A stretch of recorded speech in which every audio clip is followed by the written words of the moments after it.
Hello friends, আমি এলহাম হোসেন। সবাইকে আফ্রিকি সাহিত্য ও সংস্কৃতি চর্চা কেন্দ্র থেকে শুভেচ্ছা জানাই। আমি আজকে আপনাদের সঙ্গে আফ্রিকার প্রবাদ প্রবচন নিয়ে দু চারটি কথা ভাগাভাগি করব। প্রবাদ প্রবচন প্রত্যেকটি জনগোষ্ঠীর অত্যন্ত মূল্যবান একটি সম্পদ। একটি জনগোষ্ঠী হাজার হাজার বছর ধরে কিভাবে চিন্তা করে, কিভাবে জীবনটাকে দেখে, কিভাবে জীবনের নানান সংকট মোকাবেলা করে, নানান সমস্যার বিচার বিশ্লেষণ করে, সেই সব অনুষঙ্গের নির্যাস হল সেই জনগোষ্ঠীর প্রবাদ প্রবচন। প্রবাদ প্রবচন একটি টেক্সট এবং এর গভীর পাঠ এবং ঘনিষ্ঠ পাঠ, পুনঃপাঠ অত্যন্ত জরুরি। একটি জাতিকে জানার জন্য, বোঝার জন্য এবং একটি জাতির জ্ঞান কাঠামো বা ভাবনা পদ্ধতি বা চিন্তা ব্যবস্থা বোঝার জন্য সেই জাতির প্রবাদ প্রবচনের পাঠ, বিচার বিশ্লেষণ অত্যন্ত জরুরি। আর এখন তো একা থাকার সময় নয়, আমরা সবাই সবাইকে চিনি, জানি, চিনব, জানব এবং এই চেনা জানার মধ্য দিয়ে একে অপরকে সমৃদ্ধ করব। সেই সময় দাঁড়িয়ে পৃথিবীর অন্যান্য জনগোষ্ঠীর সংস্কৃতি, প্রবাদ প্রবচন, সাহিত্য, নন্দন এসব পাঠের মতো আফ্রিকার প্রবাদ প্রবচন পাঠ, বিচার বিশ্লেষণও জরুরি। তো আমি আফ্রিকার প্রবাদ প্রবচন নিয়ে দু চারটি কথা এখন আপনাদের সঙ্গে ভাগাভাগি করছি। চিনুয়া আচেবে, যিনি নাইজেরিয়ার প্রখ্যাত সাহিত্যিক এবং আধুনিক আফ্রিকান সাহিত্যের অন্যতম পথিকৃৎ হিসেবে বিবেচিত, তিনি তার থিংস ফল অ্যাপার্টে লিখেছেন প্রবাদ সম্বন্ধে। Proverbs are palm oil with which words are eaten. অর্থাৎ খাবারকে পিচ্ছিল করার জন্য, যথাযথভাবে হজম করার জন্য যেমন আফ্রিকানরা পাম অয়েল বা পাম তেল গ্রহণ করেন, ঠিক সেই রকম আমরা যা বলি, আমরা যা বলতে চাই, সেই কথাগুলোর মধ্যেও প্রবাদ প্রবচন একেবারে অবিচ্ছেদ্যভাবে জড়িয়ে গেছে, জড়িয়ে যায়। এবং আফ্রিকানদের যে মিথস্ক্রিয়ার পদ্ধতি, একে অপরের সঙ্গে কথোপকথন পদ্ধতি, তার মধ্যেও আমরা দেখি ঐতিহ্যগতভাবে প্রচুর সংখ্যক প্রবাদ প্রবচনের ব্যবহার আছে। তো আফ্রিকার প্রবাদ প্রবচনে যেমন দেশপ্রেমের কথা আছে, তেমন তাদের যে সমাজ ব্যবস্থা, যে সমাজে সবাই একে অপরের সঙ্গে চলে, চলতে হয়, সেই সমাজ ব্যবস্থার নানান অনুষঙ্গের প্রতিফলন আছে। এবং একই সঙ্গে এই প্রবাদ প্রবচনগুলোর মধ্যে তাদের জীবনবোধ, তাদের যে নন্দন, তাদের রাজনীতি, অর্থনীতি, নৈতিকতা, মনস্তত্ত্ব সব কিছুর নির্যাস তাদের প্রভাবে বা প্রবাদ প্রবচনে প্রতিফলিত হয়েছে।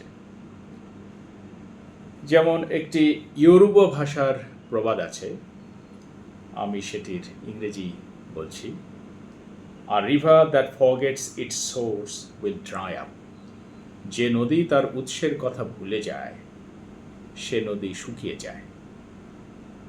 দেখুন এই প্রবাদের মধ্যে কত গভীর বক্তব্য হাজির করা হয়েছে, যে একটি জাতি যদি তার সংস্কৃতি, তার নিজস্বতা, তার পরিচয় তার নিজের যে ভাবনা পদ্ধতি, তার নিজের শিক্ষাদান শিক্ষা গ্রহণ পদ্ধতি, তার নিজের জ্ঞান উৎপাদন পদ্ধতি যদি ভুলে যায়, তাহলে সেই জাতি কিন্তু তার স্বাতন্ত্র্য, তার পরিচয় এবং তার যে পথ সেটি থেকে বিচ্যুত হয়।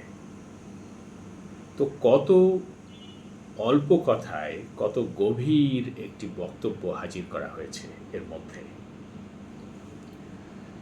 ঠিক একইভাবে ঘানার আকান ভাষার একটি প্রবাদ আছে। এটিরও আমি ইংরেজি ভার্সন আপনাদের সামনে হাজির করছি, কারণ আমি নিজেও আফ্রিকার যে ভাষাগুলো সেগুলো জানি না। দু একটি ভাষা জানার এবং শেখার চেষ্টা করছি। যদি কিছু সফলতা আসে, নিশ্চয়ই এক সময় আপনাদের সঙ্গে সেটিও আমি ভাগাভাগি করব, শেয়ার করব। সেই প্রবাদটি হলো আকান ভাষার সেই প্রবাদ। এটি ঘানা থেকে, ঘানার মানুষের মধ্যে বেশ প্রচলিত। প্রবাদটি হলো, it is a child who has never traveled, who says that only his mother prepares tasty meals. অর্থাৎ যে সন্তান অনেক জায়গায় ভ্রমণ করেনি, সে বলে যে তার মার হাতের রান্নাটাই সবচেয়ে ভালো, সবচেয়ে স্বাদের। এই প্রবাদের মধ্য দিয়ে দেখানো হয়েছে যে কূপমণ্ডকতা, অর্থাৎ আমরা যদি অনেক মানুষকে না জানি, অনেক জায়গায় না যাই, অনেকের সঙ্গে দ্বিরালাপ না করি, তাহলে সেটি আমাদের মধ্যে এক ধরনের শভিনিজমের জন্ম দিতে পারে, যে আমি শ্রেষ্ঠ আর সবাই আমার অধস্তন। এই মনোভঙ্গি সত্যিই খারাপ মনোভঙ্গি। এটা আমাদের কারোই কাঙ্ক্ষিত নয়। কারণ যে কোনো বিশ্বাস, যে কোনো অবস্থান যদি সহিষ্ণুতা হারায়, সেই বিশ্বাস সহিংসতায় পরিণত হয়, সেই ব্যবস্থা ভায়োলেন্সে পরিণত হয়, নৈরাজ্য সৃষ্টি করে। সেই জন্যে আমাদের একে অপরকে জানার মধ্য দিয়ে এবং সহিষ্ণুতা চর্চার মধ্য দিয়ে সমাজে শান্তিপূর্ণ পরিস্থিতি নিশ্চিত করা সম্ভব। এই যে গভীর কথা, এটার আরও অনেক ব্যাখ্যা আছে। নিশ্চয়ই আপনারা এটি শুনে ভাবতে শুরু করেছেন।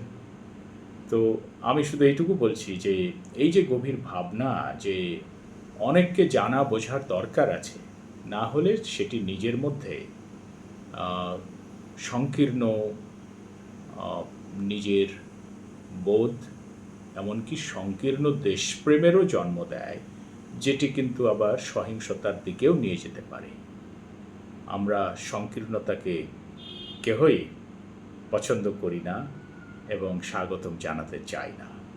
আমরা ঔদার্যেই বাঁচতে চাই। তো এই শিক্ষাটাই কিন্তু এখানে ধ্বনিত হয়েছে, যে যে সন্তান অনেক দেশ ভ্রমণ করেনি, সে বলে যে তার মার হাতের রান্নাটাই সবচেয়ে স্বাদের। অবশ্যই মার হাতের রান্না তো স্বাদের, কিন্তু আমার যেমন মা আছে, পৃথিবীর অপর প্রান্তে যারা বাস করছেন তাদেরও তো মা আছে। তো এই যে সব মাকে আমরা সম্মান করি এবং সব মার হাতের রান্নায় সব সন্তানের কাছে সবচেয়ে স্বাদের রান্না। তো সবাইকে যখন আমরা জানি, তখন আমাদের মধ্যে সংকীর্ণতা থাকে না। তো দেখুন, এই শিক্ষাটা কিন্তু আফ্রিকানরা প্রবাদের মধ্য দিয়ে তাদের তরুণ প্রজন্মের সামনে হাজির করে। তো এছাড়া আপনার প্যান আফ্রিকান একটি প্রবাদ আছে, সেটি হলো, if you want people understand you, speak their language. আপনি যদি চান যে আপনাকে অন্যরা বুঝুক, তবে অন্যদের ভাষা আপনাকে জানতে হবে। তাদের ভাষা শিখতে হবে। এই যে দেখুন, অন্যকে জানা বোঝার একটা তাগিদ দেওয়া হচ্ছে। কেন? অন্যকে জানলে অন্যরাও আমাকে জানবে, আর একে অপরকে জানা বোঝার মধ্য দিয়ে নিজেদের চিন্তার উৎকর্ষ সাধিত হয়, এবং চিন্তার উৎকর্ষই মানুষের এই পৃথিবীতে টিকে থাকার অন্যতম প্রধান অনুষঙ্গ। মানুষ নতুন নতুন চিন্তা করতে পারে বলেই মানুষ টিকে আছে। ডাইনোসর পারেনি, কারণ ডাইনোসরের এই ক্ষমতা ছিল না। তো এই যে আফ্রিকার আরেকটি প্রবাদ বলি, the language of young main is pulled down and destroyed, but the old man speaks of conciliation. অর্থাৎ তরুণদের ভাষা আর বৃদ্ধদের ভাষা, এই দুয়ের মধ্যে পার্থক্য কী? তরুণদের ভাষার মধ্যে, কথার মধ্যে এক ধরনের চাঞ্চল্য আছে, চঞ্চলতা আছে, চলিঞ্চুতা আছে, এবং তাদের ভাবনার মধ্যে প্রচণ্ড রকমের তারল্য আছে, ফ্লুইডিটি আছে, যে কারণে গভীর কোনো ভাবনার ক্ষেত্রে বা বড় কোনো সংকটের ক্ষেত্রে যখন ডিসিশন মেকিং বা সিদ্ধান্ত গ্রহণের প্রয়োজন হয়, তখন তাদের যে ভাবনা সেটি কখনো কখনো হয়তো ভুল হতে পারে, কিন্তু যারা জ্যেষ্ঠ তাদের যে ভাবনা, যেহেতু তারা অনেক দেখেছেন, অনেক বোঝেন, অনেক জানেন, তাদের ভাবনাগুলো সেক্ষেত্রে অপেক্ষাকৃত বেশি কার্যক্ষম। তো এইভাবে তরুণ এবং জ্যেষ্ঠদের মধ্যে এক ধরনের পার্থক্যও দেখানো হয়েছে। তরুণদের ভাবনাকে নিরুৎসাহিত করা হয়নি, কিন্তু পার্থক্যটা দেখানো হয়েছে যে জ্যেষ্ঠদের ভাবনার মধ্যে দর্শন বা গভীরতা বা ধীরস্থিরতা যে পরিমাণে আছে, সেটা তরুণদের মধ্যে বয়সের কারণে স্বভাবতই থাকে না। যে কারণে এই দুইয়ের যদি সিনথেসিস হয়, তবে একটি জনগোষ্ঠী চমৎকারভাবে এগিয়ে যেতে পারে, কেউ কাউকে বাদ দিয়ে নয়। এভাবে খুব চমৎকার একটি শিক্ষা আফ্রিকান এই প্রবাদ, যেটি ইগবো ভাষা থেকে নেওয়া হয়েছে, সেই প্রবাদের মধ্য দিয়ে কিন্তু প্রতিফলিত হয়েছে। তো আমরা যে এই যে একটি আফ্রিকান প্রবাদ শুনলাম, এগুলোর মধ্য দিয়ে যদি আমরা বিচার বিশ্লেষণের দিকে এগোই, তাহলে আমরা দেখব যে আফ্রিকার প্রবাদ প্রবচনের 3 রকমের ডাইমেনশন বা মাত্রা আছে। প্রথম যে মাত্রা, সেটি রূপকালঙ্কারিক বা মেটাফরিক্যাল।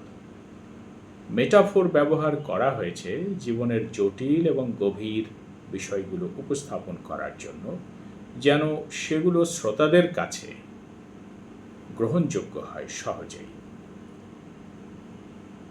যেমন এই ডাইমেনশনে বা এই যে মাত্রার কথা বললাম, রূপকালঙ্কারিক মাত্রা, সেখানে আমরা আরেকটি বিষয় দেখি যে আফ্রিকার প্রবাদে অ্যানিমালস বা প্রাণী, বন্য প্রাণীর কথাও আছে, তাদেরকে আনা হয়েছে জীবনটাকে বিশ্লেষণ করার জন্য। যেমন চিনোয়া আচেবে তার থিংস ফল অ্যাপার্ট উপন্যাসে একটি ইগবো প্রবাদ উল্লেখ করেছেন।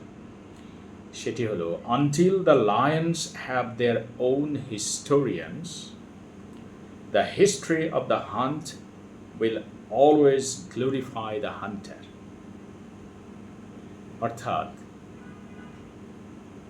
সিংহ যদি বা যতক্ষণ পর্যন্ত না নিজের ইতিহাস নিজেই লেখে, অর্থাৎ সিংহের ইতিহাস যদি শিকারী লেখে, তবে সেই ইতিহাস সিংহকে নয়, শিকারীকেই গৌরবান্বিত করবে। দেখুন, এখানে সিংহের মানে এই প্রাণীকে আনা হয়েছে এই প্রবাদের মধ্যে মেটাফোর হিসেবে। তো এভাবে দেখুন যে আপনার ইতিহাস যদি আপনার উপর যিনি নিপীড়ন করছেন, আপনাকে যিনি শোষণ করছেন, আপনার সম্পদ যিনি লুণ্ঠন করছেন তিনি যদি লেখেন, তাহলে সেই ইতিহাসে আপনি কিন্তু প্রান্তিকায়িত হবেন। আপনাকে অধস্তন হিসেবে দেখানো হবে, আর আপনার মাথার উপরে বসে থাকবে ওই যে ব্যক্তি আপনার ইতিহাস লিখছেন তিনি। অর্থাৎ আপনার কথা বলতে চাইলে আপনাকেই বলতে হবে, আপনার ইতিহাস আপনাকেই লিখতে হবে। অর্থাৎ আপনাকে শৃঙ্খল ছিন্ন করে, দাসত্বের শৃঙ্খল ছিন্ন করে নিজের যে সামর্থ্য আছে সেটি নিয়ে এগিয়ে যেতে হবে। নিজের কথা নিজেকেই বলতে হবে। নিজের লেখার ভার, নিজের চিন্তার ভার যদি অন্যের হাতে ন্যস্ত করেন, তাহলে আপনি সেখানে গৌণ হয়ে যাবেন। আর যার হাতে ন্যস্ত করলেন সেই কিন্তু আপনার মাথার উপরে বসে কর্তৃত্ব উপভোগ করবেন। তো এই যে বিষয়টি, এটি আমরা দেখছি আফ্রিকার প্রবাদের মধ্যে আছে, যে সেখানে প্রাণীর ব্যবহার আছে, এক ধরনের ফেবলের মতো এনভায়রনমেন্ট বা পরিবেশ তৈরি করা হয়েছে এই প্রবাদের মধ্য দিয়ে। দ্বিতীয় যে ডাইমেনশন বা মাত্রা আফ্রিকার প্রবাদ প্রবচনের, সেটি হলো এর সঙ্গে একটি জনগোষ্ঠীর জীবন এবং যাপন চিহ্নসমূহের সংশ্লিষ্টতা। যেমন উবান্টু ভাষার একটি প্রবাদ আছে, এবং সেই প্রবাদে আপনি শুনলে বুঝবেন যে দেকার্তের যে ধারণা, যে I think therefore I am, সেটিকে চ্যালেঞ্জ ছুড়ে দেওয়া হয়েছে। এই প্রবাদটি হল, a person is a person through other persons. অর্থাৎ আমি আসলে স্বতন্ত্রভাবে কিছুই নই। আমি যেহেতু আপনি আছেন বলেই আমি আছি। এই যে রিলেটিভিটির ব্যাপারটা দেখুন, আপেক্ষিকতা। আমি শিক্ষক কারণ ছাত্ররা আমাকে শিক্ষক বলে মানেন, সম্মান করেন, সেই জন্য আমি শিক্ষক। তো এই যে ব্যাপারটা, যে আমি যখন জানছি যে আমাকে ছাত্ররা শিক্ষক হিসেবে সম্মান করে, তাই আমি শিক্ষক, তখন আমারও কিন্তু তার প্রতি দায়বদ্ধতা তৈরি হচ্ছে, যে সে আমাকে স্বীকৃতি দিচ্ছে শিক্ষক হিসেবে, আমারও তার প্রতি যে দায়িত্ব সেটি পালন করা জরুরি। তো এই যে ব্যাপারটা, যে পারস্পরিক স্বীকৃতির মধ্য দিয়ে মানুষের আইডেন্টিটি বা পরিচয় তৈরি হয়, আমরা একাই ঘোষণা করলাম যে আমরা এই সেই হয়ে গেছি, সেটি কিন্তু এক ধরনের নির্বুদ্ধিতা। তো সেই বিষয়টিরই প্রতিফলন আমরা এই উবান্টু প্রবাদে দেখছি, যে আমি তখনই যখন আপনি আছেন। তো এই যে সমাজে সবাইকে নিয়ে চলা, সবার অস্তিত্ব স্বীকার করা, সবার প্রতি শ্রদ্ধাশীলতা বা সহনশীলতা, এইটার কিন্তু গভীর একটি প্রতিফলন এই প্রবাদে দেখি। সহিষ্ণুতার কথাও এখানে আমরা প্রতিফলিত হতে দেখি। যে কোনো বিশ্বাস, আপনার যে কোনো ধর্ম যদি সহিষ্ণুতা হারিয়ে ফেলে, সেই ধর্ম কিন্তু অধর্মে পরিণত হতে বাধ্য। কারণ সহিষ্ণুতাই মানুষকে একত্রিত করতে পারে, আর অসহিষ্ণুতা মানুষকে বিচ্ছিন্ন করে, মানুষে সম্পর্কের মধ্যে তিক্ততা বাড়ায়। তো এই যে চমৎকার একটি শিক্ষা এই প্রবাদের মধ্যে আমরা প্রতিফলিত হতে দেখি। ঠিক একইভাবে আরেকটি ভাষা আছে, বুরকিনাবি আফ্রিকান ভাষা। এই ভাষায় একটি চমৎকার প্রবাদ আছে, সেটির ইংরেজি আমি শোনাচ্ছি। If you want to go fast, go alone. If you want to go far, go together. আপনি যদি অনেক দূর যেতে চান, আপনি যদি অনেক বড় পথ পাড়ি দিতে চান, তবে সঙ্গে চলুন। আর যদি দ্রুত যেতে চান, তাহলে একা চলুন। এই যে চমৎকার একটি শিক্ষা যে আমরা তো সবাই দ্রুত যেতে চাই, এই যে আমাদের বর্তমান সাইবার প্রযুক্তির যুগে এত দ্রুত আমরা চলছি যে আমাদের সাথের যে মানুষ তারা বিচ্ছিন্ন হয়ে যাচ্ছে। একজন সন্তান তার বাবা মা থেকে বিচ্ছিন্ন হয়ে যাচ্ছে, সে ডুবে আছে ওই প্রযুক্তির মধ্যে। আবার একইভাবে আমরা যারা বাবা মা তারাও বিচ্ছিন্ন হয়ে যাচ্ছি আমাদের সন্তানদের কাছ থেকে। এক ধরনের বিচ্ছিন্নতার রোগ আমাদের পেয়ে বসেছে। এই সমাজের সবচেয়ে বড় রোগ বিচ্ছিন্নতার রোগ। আমরা পাশাপাশি থাকছি কিন্তু কেউ কাউকে চিনছিই না। আমাদের মনের মধ্যে কত ক্ষত তৈরি হচ্ছে প্রতিনিয়ত, কিন্তু কেউ কারো খোঁজ রাখছি না, যে কারণে সমাজে নানান অপরাধ, নানান রকমের যে নৈরাজ্য, নিপীড়ন, নির্যাতন এসব বেড়ে যাচ্ছে। তো একা থেকে হয়তো দ্রুত যাওয়া যায়, কিন্তু একা থাকা তো মানুষের বৈশিষ্ট্য নয়, মানুষ তো সামাজিক জীব। তো আমাদের গতিও দরকার, একই সঙ্গে সেই পরিমাণ গতি দরকার যে গতি আমাদের বিচ্ছিন্ন করবে না, বরং আমাদের সমাজ, আমাদের যে যোগাযোগ সেটিকে সংহত করবে। এই যে চমৎকার একটি শিক্ষা এই প্রবাদের মধ্য দিয়ে প্রতিফলিত হয়েছে। আরেকটি প্রবাদ যেটি আফ্রিকিদের সমাজ এবং তাদের যে জীবনাচার সেটির মধ্যে যে সংহতি বিদ্যমান সেটিকে নির্দেশ করে। যেমন এখানে আছে, it takes a whole village to raise a child. এটা ইয়োরুবা ভাষার প্রবাদ। অর্থাৎ একটি সন্তানকে পুরো সমাজ শিক্ষা দেয়। অর্থাৎ আমার সন্তান আসলে পুরো সমাজের কাছ থেকেই শিক্ষা নেয়। শুধু আমি যা শেখাই সেটিই কিন্তু শিক্ষা নয়। আমার সন্তান বাইরে যাচ্ছে, লোকজনের সাথে মিশছে, সেখান থেকেও শিক্ষা গ্রহণ করছে, এবং সমাজের কাছেও আমার সন্তান ঋণী। আমরা শিখি সবার কাছ থেকে, সবার কাছেই ঋণী।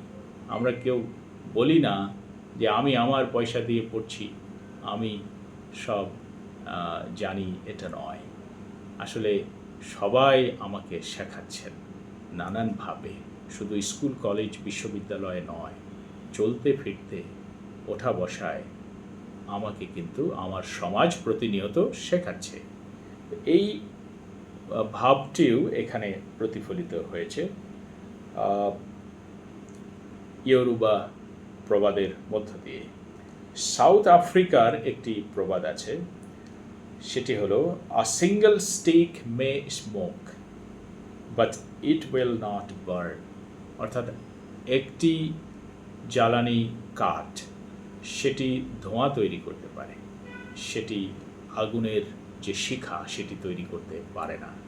অর্থাৎ আগুনের শিখা তৈরি করতে চাইলে আপনাকে আরও একাধিক জ্বালানি কাঠ একত্রিত করে তবেই যদি আগুন দেন, সেই আগুন থেকে শিখা তৈরি হবে, সেই শিখা আমাদের কাজে আসবে, সেখান থেকে আলোর বিচ্ছুরণ হবে এবং সেখান থেকে মানুষ আলোকিত হবে।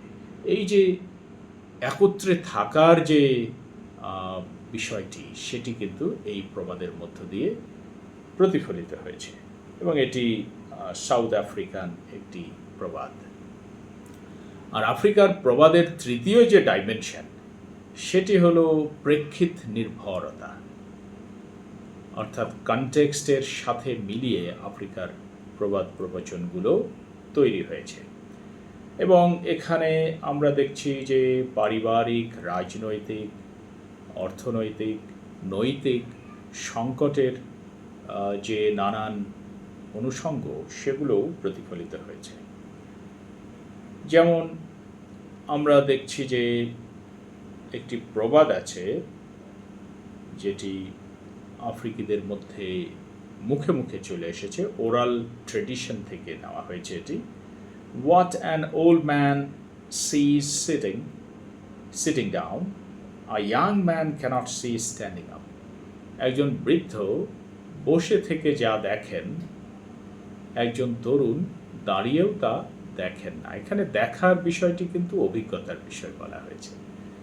আমার যিনি জ্যেষ্ঠ তিনি নিশ্চয়ই আমার চাইতে বেশি দেখেছেন, আমার চাইতে বেশি উপলব্ধি করেছেন, যে কারণে আমার চাইতে তিনি অভিজ্ঞতায় এগিয়ে।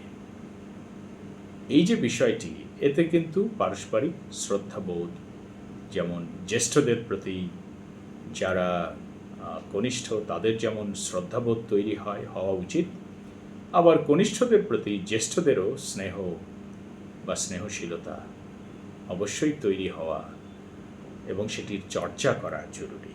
এবং এভাবে একটি সমাজ কিন্তু টিকে থাকে। একটা সমাজের যে মানুষের মধ্যে পারস্পরিক বন্ধন সেটি দৃঢ় হয়। আবার একইভাবে তরুণদেরকেও বেশ গৌরবান্বিত করা হয়েছে একটি প্রবাদে, যেমন এখানে আছে, a young tree bends an old tree breaks. অর্থাৎ তরুণদের সব কিছু নেবার যে ক্ষমতা সেটি অপরিসীম। তরুণরা আসলেই বিস্ময়কর শক্তির অধিকারী। তারা নতুনকে আলিঙ্গন করতে পারে, তারা যে কোনো পরিবর্তনকে স্বাগতম জানাতে পারে এবং সেইভাবে নিজেকে তৈরি করতে পারে, যেটি আবার অনেক জ্যেষ্ঠের মধ্যে থাকে না। খুব মণ্ডকতা অনেক সময় পেয়ে বসে। তো এখানে তরুণদের প্রশংসা করা হয়েছে। তো এই যে আফ্রিকার প্রবচনগুলোর যে নির্যাস, যেটি আমি এতক্ষণ আপনাদের সঙ্গে ভাগাভাগি করলাম, সেটির কিন্তু আমাদের নিজেদের যে আমাদের এই ভূখণ্ডে, আমাদের এই অংশে, আমাদের যে বাস্তবতা, আমাদের যে পরিস্থিতি, তার সঙ্গে ওতপ্রোতভাবে জড়িয়ে আছে বা জড়িত। আপনি নানানভাবে এর সংশ্লিষ্টতা দেখাতে পারবেন। যেমন আরেকটি প্রবাদ উল্লেখ করছি, এটি সোয়াহিলি ভাষায় লেখা। A slip of tongue is worse than a slip of your feet. অর্থাৎ আপনি পা ফসকে পা পিছলে পড়ে গেলে সেটি তত খারাপ নয় যত খারাপ আপনার মুখ ফসকে একটি বেফাস কথা বেরিয়ে গেলে। অর্থাৎ আপনার ভাষা আসলে আপনার যে মনোভঙ্গি, মনস্তত্ত্ব, সেটিরই বহিঃপ্রকাশ। আপনি কি? আপনি যা বলেন সেটিই আপনি। আপনি যে ভাষা ব্যবহার করছেন সেটিই আপনি। কাজেই সেই ভাষাটা যদি সংযত হয়, সুন্দর হয়, তাহলে আপনিও সুন্দর। আর সেই ভাষাটা যদি দূষিত হয়, সেই ভাষাটি যদি নষ্ট হয়ে যায়, তাহলে কিন্তু আপনার যে ব্যক্তিত্ব, আপনার যে অবস্থা, সেটিও কিন্তু প্রশ্নবিদ্ধ হয়ে যায়। অর্থাৎ একজন ভালো মানুষ ভালো ভাষায় কথা বলেন, এটি এখানে বলা হয়েছে। অর্থাৎ আমরা যখন যে কথা বলি, সেই কথাগুলো যেন পরিবেশ, পরিস্থিতি, প্রেক্ষিত বিবেচনা করে বলি, তবে সেই কথা আমাদের জন্য, সমাজের জন্য, যারা শ্রোতা তাদের জন্য কল্যাণ বা মঙ্গল বয়ে আনবে। আর যদি আমাদের কথার উপরে আমাদের নিজেদের নিয়ন্ত্রণ না থাকে, আমাদের কথাগুলো যদি কলুষিত হয় আমাদের জিঘাংসা বৃত্তির দ্বারা, আমাদের হিংসার দ্বারা, ঈর্ষার দ্বারা এবং অনিয়ন্ত্রিত ক্রোধের দ্বারা, তবে সেটি আমাদের জন্য যেমন বিপর্যয়কর, একটি সমাজের জন্য বিপর্যয়কর। ঘানার ফান্তি ভাষার একটি প্রবাদ আছে, সেটি হলো, a man dies but his tongue does not rot. মানুষ মরে যায় কিন্তু তার কথা মরে না, পচে না। অর্থাৎ আপনি থাকবেন না, আমরা কেউ থাকবো না এক সময়, কিন্তু আপনি আমি যা বলছি সেটি থাকবে। তো সবাই ভালো থাকবেন। আমরা সবাই নিজেদের উৎকর্ষ চাই, এই উৎকর্ষতার জন্য সবাই সবাইকে জানি, সবাই সবাইকে চিনি। সেই জানা এবং চেনার যে প্রক্রিয়া, সেটি আমাদের নিজেদের সহিষ্ণুতা, সৌহার্দ্যবোধ, পরস্পরের প্রতি শ্রদ্ধাবোধ, সম্মানবোধ দিয়ে সমৃদ্ধ হোক, সেই শুভকামনায় সবাই ভালো থাকবেন।